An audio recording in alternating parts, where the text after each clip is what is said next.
All right, here we go. It is time to talk about the most controversial game of the year. Hands down. Oh boy. Here we go. The Last of Us Part 2. This is my spoiler-free thoughts on the game. And since this is the spoiler-free section, I'll probably use this to talk more so about some of the gameplay elements rather than I would in my spoiler review. Just for the simple fact of, you can only talk about so much about this game without getting into spoilers. But as it says in my title, this is a game that I think everyone who has a hot take about it, for the most part, is pretty much wrong. And, or at least, I don't think their opinions are very well backed up when you really pressure them on it. And I think that this is a game that is ambitious in a lot of ways, but doesn't quite hit the mark on all of them. When the leaks came out for this game, everything changed. The course of reality that we were setting ourselves upon going into this game spoiler-free, completely different. Like, we're on a different track now. And this is the reality that we live in, where people like me and a lot of other people were spoiled on what happened in the game prior to playing it. And because of that, this hate mob mentality started for the game.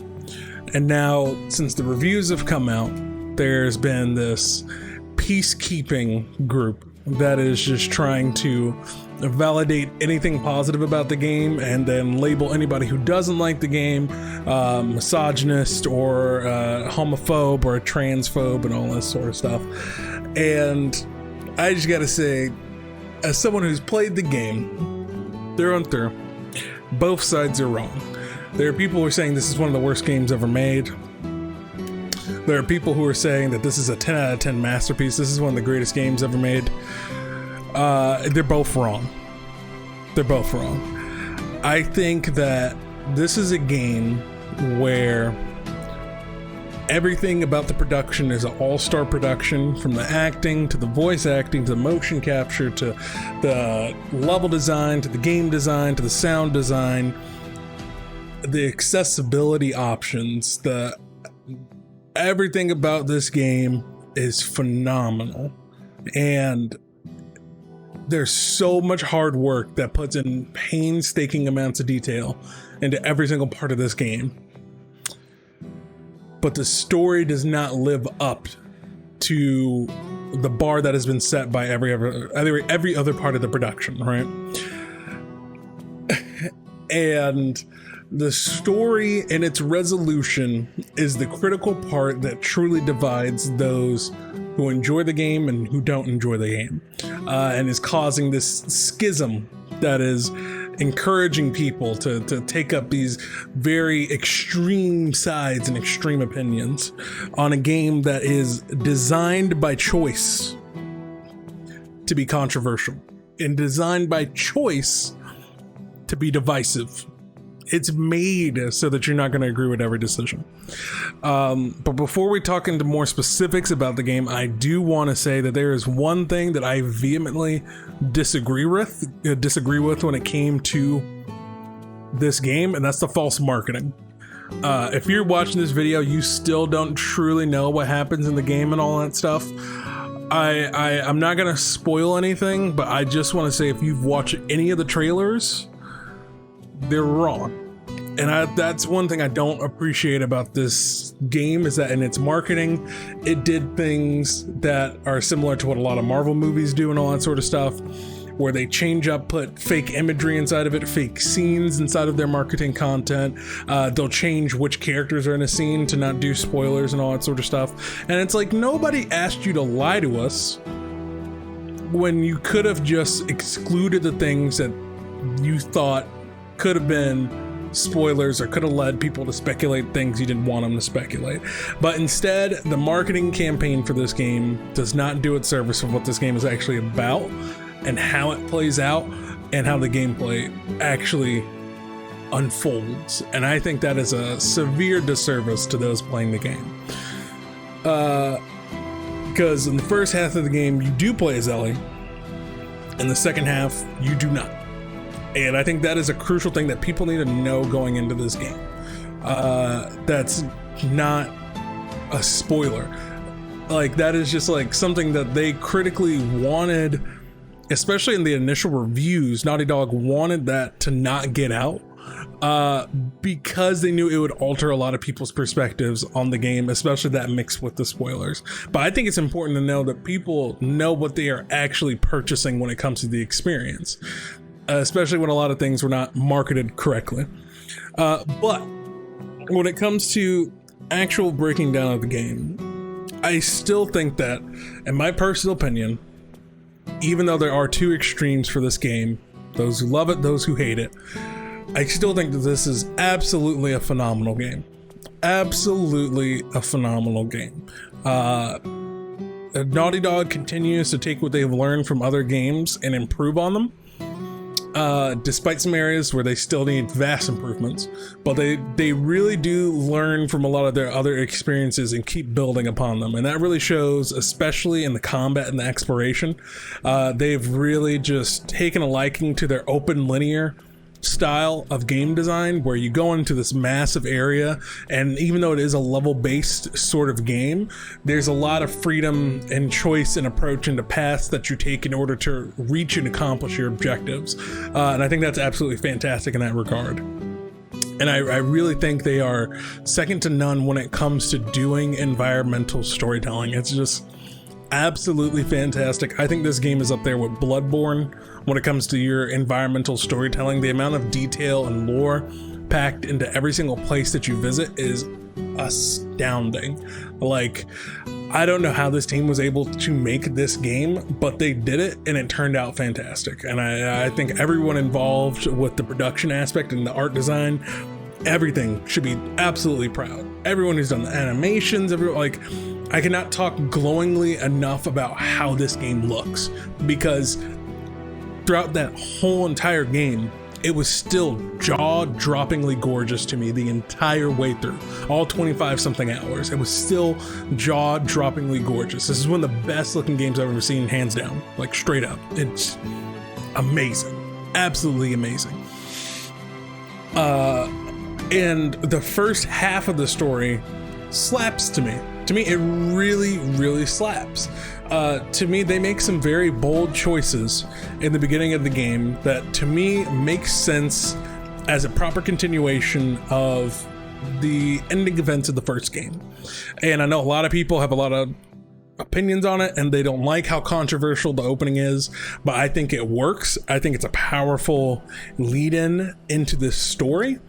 And how it ends up developing, and I think it's absolutely a fantastic first half of the game. But when we get into the second half of the game, that's when things fall apart for me. And we start looking at these events from other perspectives, and we start learning about all these other characters. That's where the game starts to fall apart for me, and especially leading into its conclusion. Because this is a story about revenge. And because of the ending of this game, which I won't spoil, but because of the ending, there's a big dissonance between the actions you take and then what the overall message of the game actually is by the time you reach the ending. Because you think you're getting a very specific story about revenge and the cycle of revenge, and then towards the end of the game, after you've gone through hours and hours of trials and tribulations, the game ends up trying to tell you what the true message of the game is, and it kind of contradicts all the actions you end up taking prior. And I think that's the thing that rubs me the wrong way the most about the story in this game, and that really corrupts the overall experience, is because a lot of your actions feel wasted to a certain degree because of the way the story pans out towards an ending that does not feel earned. And the problem with the way that they end up telling this story is that they end up telling it like an episode of Westworld, which makes sense because the new writer for this game worked on Westworld, where you're following one timeline, and once you reach the climax of the storyline that you're in, we have a flashback to an event that somehow correlates to the development of the characters that you're watching. The problem is that this game uses that technique over and over and over and over and over and over and over and over and over and over throughout the entire duration of the game. And during the second half, the flashbacks that are used are either literally could have been taken out of the game and it would not have changed the entire course of the game, or they're just repeating information that we already knew essentially, but just expounding upon it more in a way we didn't need. And with that structure mixed in with the ending, it creates this disjointed experience of a story with a pacing that is all over the place, because as soon as something ramps up to its climax, you're immediately shot down and you're going on this 2.5 hour detour on this flashback mission that may or may not have an impactful meaning towards what they want you to think it will. And it's rough, and it's rough looking at the story from that perspective, because this isn't something that you could just unabashedly just defend like a lot of people are trying to do. This story is just a mess, and it's all over the place in the second half. And it doesn't have to do with the characters. A lot of people hate the characters and the newer characters who are introduced and the villains and all this sort of stuff, and that ends up being their problem with the story and how it plays out. But to me, it's not the characters themselves. It's the actual journey that they're taking on in the second half, and then inevitably the final act / final sequence that just kind of puts a sour taste in the mouth of the rest of the experience that you had. And what makes it grind your teeth and grind you down even more is how exhausting of a game this is to play. Not only is it Naughty Dog's longest game, clocking in for me about like 25-26 hours, around that range. Like, not only is it very long, but also you're having to deal with the fact that there's so many long stretches of you walking around very slowly through all these open areas that don't actually have much in their nooks and crannies that you're exploring. And you're walking through so many destinations that really could be truncated or could just be cutscenes in order to have a better pacing and a better flow. But instead, it doesn't happen. And there are so many combat encounters that combat ends up overstaying its welcome, in my opinion. The combat is great, but too much of it ends up spoiling it. You know, it's like a dessert. It's like, oh man, you can do this, do that.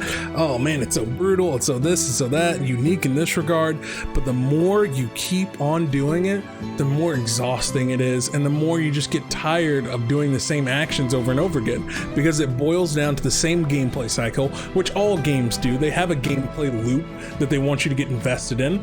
But the point of it is to try to mix in different elements, whether it's in the actual loop or in the actual combat scenarios or in the story itself, that mix it up enough that hides the loop or makes the loop more engaging. But that's the problem, is that so many things of this are just in this game are just drawn out, and the game is so massive in places that it doesn't have to be, that it ends up drawing out these sections even more of exploration that don't need to be as long as they need to be, and you get to so many encounters and it's just so draining. And it adds more of like, as you've slaughtered these droves and this like, you slaughtered hundreds of people by the end of the story, and then you get to the end and it's just like, it kind of did, it kind of didn't matter. And it's like, what? That is so unfulfilling after how exhausting the gameplay has been. And I think that's probably a reason why I probably won't even do another playthrough of the game again. It's just because it's just so long and exhausting. Like, I'll definitely replay encounters by themselves, but replaying the whole entire game again, it just feels like this monotonous journey, and so much of it is just sitting around and letting the story being told to you, when there's like probably at least close to 8-9 hours worth of cutscenes in the game. Like, a large majority, if not half of the game, is just story being told to you, and not all of it is like skippable cutscenes. A lot of it is just like you slowly walking around while people feed you dialogue. And it's not that the writing for the characters are bad, it's not that the acting is bad, it's just when things are so drawn out and so many things are forced inside of the story to make it more bloated than it has to be, it makes it worse, and it makes it this monstrosity that it doesn't need to be. And I truly think that inside of The Last of Us Part 2 is a masterpiece. Inside the game is this wonderful, beautiful work of art that's a perfect continuation to the first game and perfectly acts as the consequences to the first game and tells a beautiful story about the cycle of revenge. It's somewhere in there, but it's lost in the shuffle of all these out-of-place cutscenes and all these long, drawn-out versions of gameplay and all that stuff. And it's like, even in the combat sections, like I said, you get tired of the combat, and they make these combat areas so massive, but the likelihood of you actually utilizing and exploring all of those places during combat is very minimal. Unless you clear everybody out in the area and then you scour every single inch and you only find like 7 bullets, and it's not really worth it in the end.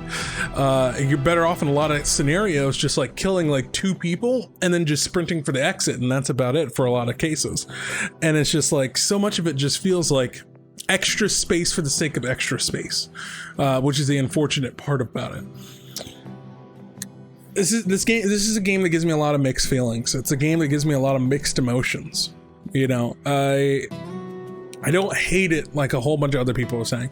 I truly think the masterpiece that people think of this game is somewhere in there, but it takes an astronomical amount of ignoring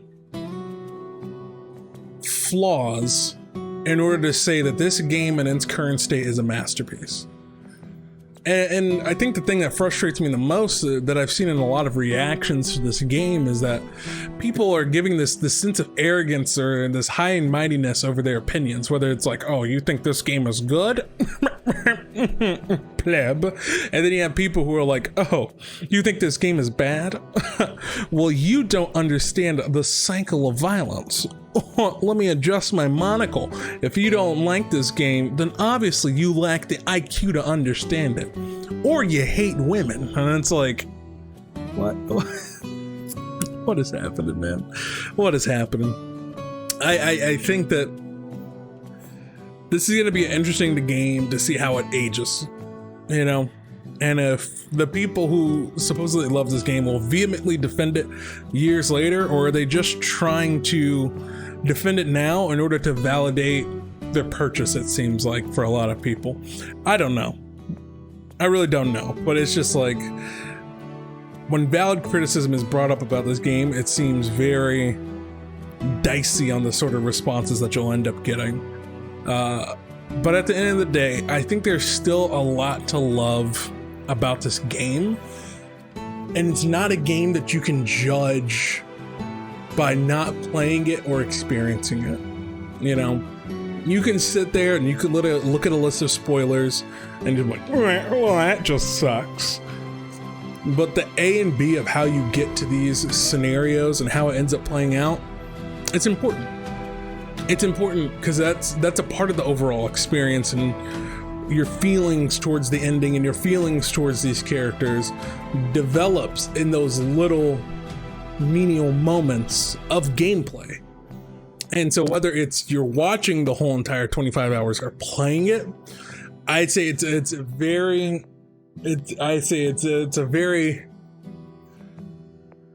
strong thing to say you have an opinion about this game and you haven't fully experienced what it has to offer or completely understand what you're getting into.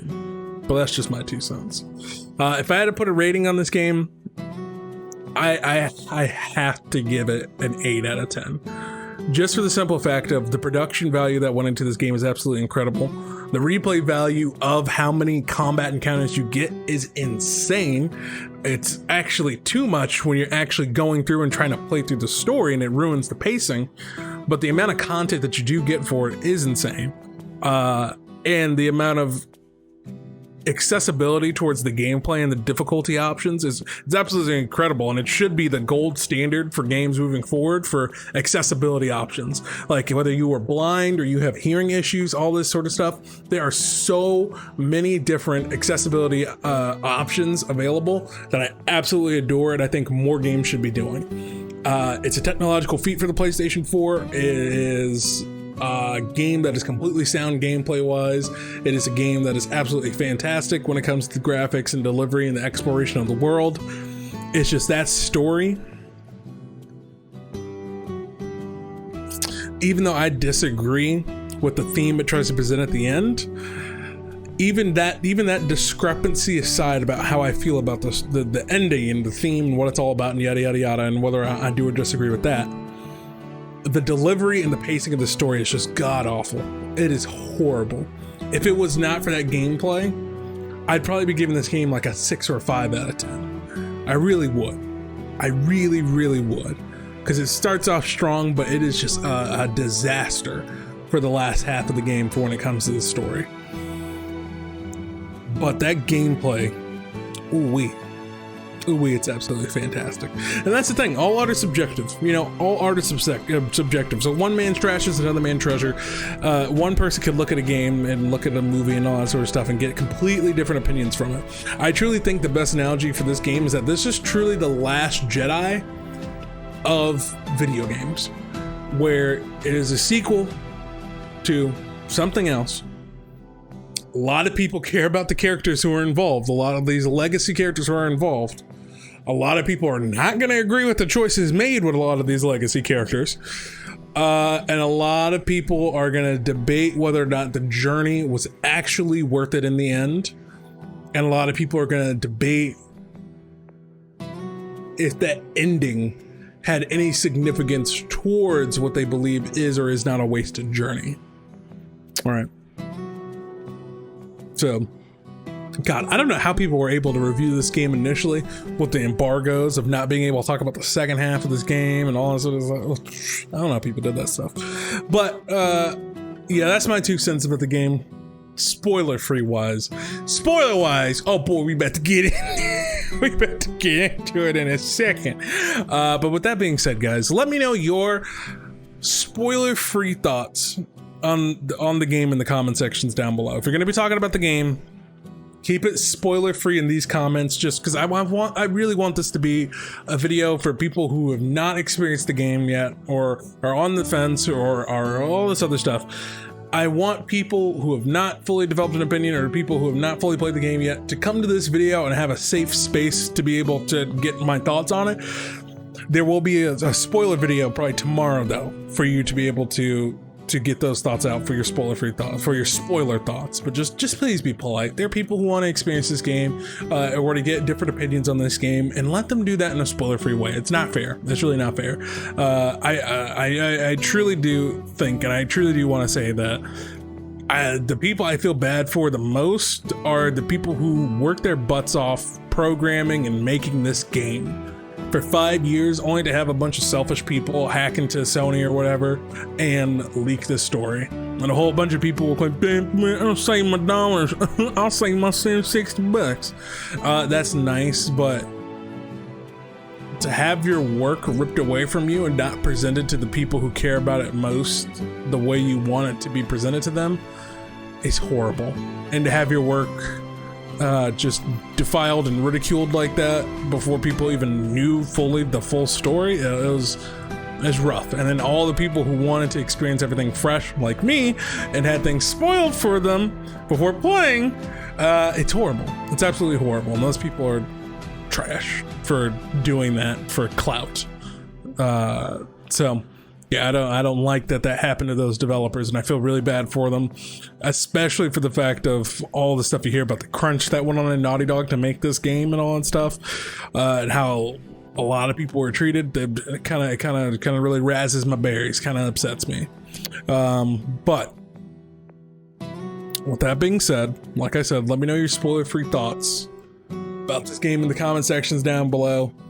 Try to keep it civil, please. Thank you. Please. And also lay down there, if you enjoyed my review, make sure you hit that like button. And if you're new here, subscribe to become a part of the GeekSpeakNation channel. And make sure that you hit the bell icon right next to the subscribe button and set it to all so you always get notified of when I post a video. And with that being said, guys, yeah, thank you so much for watching. I'm Daniel, and don't forget to get geeky.